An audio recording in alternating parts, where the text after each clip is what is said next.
আসসালামু আলাইকুম রহমতুল্লাহি ওয়াবারকাতুহু। প্রিয় দেশবাসী, প্রিয় ভিউয়ার্স যারা আছেন, তাদের উদ্দেশ্যে বলছি, খুব খেয়াল করে শুনুন।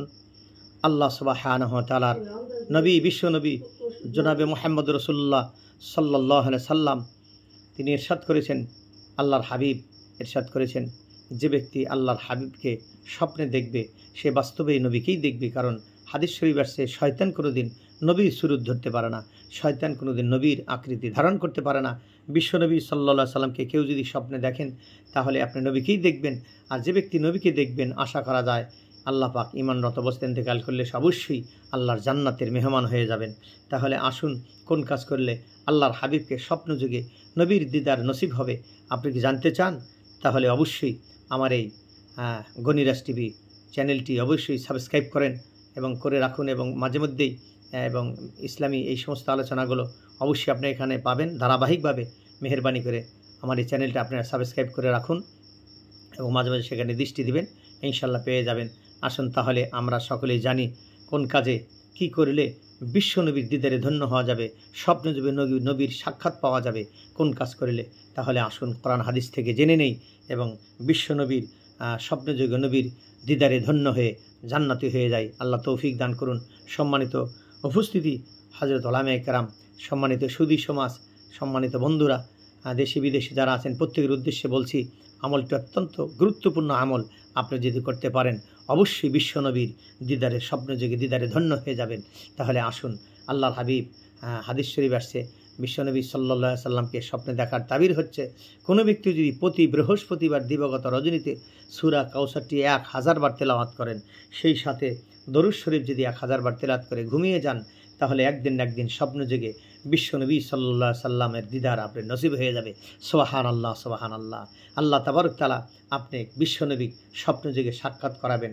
আর নবীর সাক্ষাৎ স্বপ্নযুগে হলে নবীকেই আপনি দেখবেন, শয়তান কোনোদিন নবীর সুরত ধরতে পারে না। সুবহানাল্লাহি ওয়া বিহামদিহি, সুবহানাল্লাহিল আযীম। তাহলে আসুন, আমলটা আমরা এখন থেকেই শুরু করব ইনশাল্লাহ। প্রতি বৃহস্পতিবার দিবাগত রজনীতে সূরাতুল কাউসার, আমরা প্রত্যেকেই জানি, ছোট্ট একটি সূরা, ইন্না আতাইনাকাল কাউসার ফাসাল্লি লিরাব্বিকা ওয়ানহার ইন্না শানিআকা হুয়াল আবতার। এই ছোট্ট একটি সূরা আপনি যদি নিয়মিত আমল করেন, ছোট্ট ছোট্ট 3টি আয়াত, ছোট্ট সূরাটি, এই ছোট্ট একটি সূরা, এই সূরাটি যদি আপনি আমল করতে পারেন আল্লাহ তাবারক তাআলা, তাহলে অবশ্যই স্বপ্নযুগে আপনি বিশ্বনবী সাল্লাল্লাহু আলাইহি সাল্লামকে আপনার দিদারে ধন্য হবেন। স্বপ্নযুগে আল্লাহ তাবারক তাআলা আপনি কবুল করুন, আপনি যেন আল্লাহর হাবিবকে স্বপ্নযুগে সাক্ষাৎ আপনার হয়ে যায়। আপনি আমলটা করতে থাকবেন, ইনশাল্লাহ অবশ্যই বিশ্বনবীর স্বপ্নযুগে নবীর দিদারে আপনি ধন্য হয়ে যাবেন ইনশাল্লাহ। আসছে হাদিস শরীফে আল্লাহর হাবিবকে স্বপ্নে দেখার আমল, এই যে ইনশাল্লাহ আমরা প্রত্যেকেই যখন শুনলাম, এখন থেকে ইনশাল্লাহ আমরা আমল করার চেষ্টা করব। ছোট্ট একটি সূরা, যেই সূরাটি মাত্র 10টি বাক্য, 42টি অক্ষর, যেই সূরাটি 3টা আয়াত বিশিষ্ট ছোট্ট একটি সূরা, মাত্র 10টি শব্দ, 42টি অক্ষর আছে এই সূরাটি, ছোট্ট একটি সূরা, আমরা ইনশাল্লাহ আমল করব। 3 আয়াত বিশিষ্ট সূরা, সূরায়ে কাউসার। প্রতি বৃহস্পতিবার দিবাগত রজনীতে আল্লাহর কোনো বান্দা যদি শয়নকালে সুন্দর করে অজু করে শয়ে শুয়ে 1000 বার তেলাওয়াত করেন, 1000 বার দরুদ শরীফ পাঠ করেন, তাহলে আশা করা যায় একদিন না একদিন বিশ্বনবী সাল্লাল্লাহু আলাইহি সাল্লাম আপনার স্বপ্নযুগে হাজির হয়ে যাবেন। আর নবীর স্বপ্নযুগে হাজির হলে, নবীকে যদি স্বপ্নযুগে আপনি দেখতে পারেন, তাহলে আল্লাহর জান্নাত আপনার জন্য অবধারিত হয়ে যাবে। আল্লাহ সুবহানাহু ওয়া তাআলা আমাদের প্রত্যেককে কবুল মঞ্জুর করুন। এই আমলে ধন্য হয়ে নবীর স্বপ্নের দিদারে আল্লাহ পাক আমাদের নসিব করুন। নবীর স্বপ্নে নবীকে স্বপ্নযুগে দেখার সৌভাগ্য আল্লাহ আমাদের প্রত্যেককে দান করুন। আল্লাহুম্মা আমিন। ওয়া আখিরু দাওয়ানা আলহামদুলিল্লাহি রাব্বিল আলামিন। আসসালামু আলাইকুম ওয়া রাহমাতুল্লাহি ওয়া বারাকাতুহু।